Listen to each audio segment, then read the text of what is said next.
Hi friends, welcome to ఇంటి వంట. ఇవాళ మీరు ఎంతో ఇష్టపడే వైట్ సాస్ పాస్తా రెసిపీని తీసుకొచ్చానండి. బయట రెస్టారెంట్స్లో చాలా డబ్బులు పెట్టి కొనుక్కుంటూ ఉంటాం కదా. సింపుల్గా ఇంట్లో ఉన్న వాటితోనే చాలా ఈజీగా చేసుకోవచ్చు.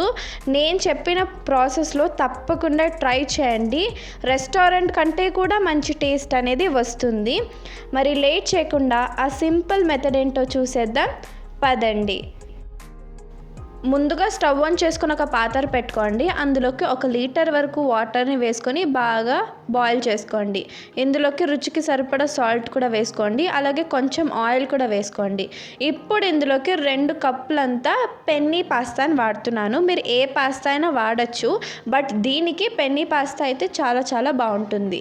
ఇప్పుడు దీన్ని ఒకసారి బాగా కలుపుకోండి. ఇలా కలుపుకొని బాగా కుక్ చేసుకోవాలన్నమాట. ఒక 10 to 15 మినిట్స్ లోపు మనకి పాస్తా అనేది ఉడికిపోతుంది. ఆ తర్వాత స్టవ్ ఆఫ్ చేసేసి వాటర్ అంతా వంపేసుకోండి. ఆ తర్వాత దీన్ని ఒక ప్లేట్లోకి తీసుకొని ఆరబెట్టుకోండి, పక్కకు పెట్టుకోండి. ఇప్పుడు స్టవ్ ఆన్ చేసుకొని ఒక కడాయి పెట్టుకొని అందులోకి 2 టీ స్పూన్లు అంత ఆయిల్ని వేసుకొని 3 చిన్న ముక్కలు బటర్ వేస్తున్నాను అనమాట. మంచి టేస్ట్ వస్తుంది. బటర్ వేడెక్కాక సన్నగా చాప్ చేసి పెట్టుకున్న తెల్లగడ్డ ముక్కలు, అలాగే సన్నగా చాప్ చేసి పెట్టుకున్న ఆనియన్స్, సన్నగా చాప్ చేసి పెట్టుకున్న క్యారెట్, అలాగే సన్నగా చాప్ చేసి పెట్టుకున్న గ్రీన్ క్యాప్సికమ్, అలాగే రెడ్ క్యాప్సికమ్ అనమాట. మీకు నచ్చిన వెజిటేబుల్స్ వేసుకోవచ్చండి. నేనైతే ఇక్కడ ఒక 1/4 కప్ అంతా స్వీట్ కార్న్ కూడా వేసుకుంటున్నాను, ఉడకపెట్టిన స్వీట్ కార్న్. ఇప్పుడు దీన్ని బాగా ఫ్రై చేసుకోవాలన్నమాట. మీకు ఇంట్లో ఏ వెజిటేబుల్స్ ఉంటే ఆ వెజిటేబుల్ వేసుకోవచ్చు. ఏమీ లేకపోతే ఆనియన్స్ వేసుకొని కూడా చేసుకోవచ్చు అనమాట.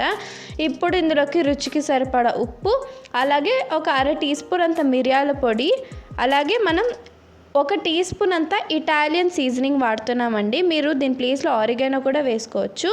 ఇప్పుడు 1 టీ స్పూన్ చిల్లీ ఫ్లేక్స్ వేసుకొని బాగా కలుపుకొని బాగా ఫ్రై చేసుకోవాలి. మనం ఇందాక ఉడికి పెట్టుకున్న పెనీ పాస్తాను కూడా వేసుకొని బాగా మిక్స్ చేసుకోండి, మసాలాలన్నీ బాగా పట్టే విధంగా. ఆ తర్వాత చూడండి, ఇలా బాగా ఫ్రై చేసుకొని పక్కకు పెట్టుకోండి. ఈలోపు మనం వైట్ సాస్ని ఎలా చేయాలో చూద్దాం. స్టవ్ ఆన్ చేసుకొని ఒక కడాయి పెట్టుకోండి. అందులోకి 4 క్యూబ్స్ అంత బటర్ని వేసుకొని బటర్ బాగా మెల్ట్ అవ్వాలండి. అది మెల్ట్ అయిన తర్వాత ఇందులోకి 3 టేబుల్ స్పూన్ అంత మైదా పిండిని వేసుకొని బాగా మిక్స్ చేసుకొని ఫ్రై చేసుకోవాలన్నమాట. నేనైతే విస్కర్ యూస్ చేస్తున్నాను. ఇప్పుడు ఇందులోకి కాచి చల్లార్చిన పాలు కొంచెం వేసుకుంటూ ఉండలేమీ లేకుండా బాగా మిక్స్ చేసుకోవాలి. ఇలా మిక్స్ చేసుకున్న తర్వాత మిగిలిన పాలని కొంచెం వేసుకుంటూ బాగా మిక్స్ చేసుకోవాలన్నమాట. అంటే మీకు ఎంత సాస్ కావాలో అంతవరకు పాలు వేసుకోండి. ఇలా కొంచెం వేసి మిక్స్ చేసుకోవడం వల్ల ఉండలేమి కట్టకుండా స్మూత్ పీస్ లాగా తయారవుతుంది.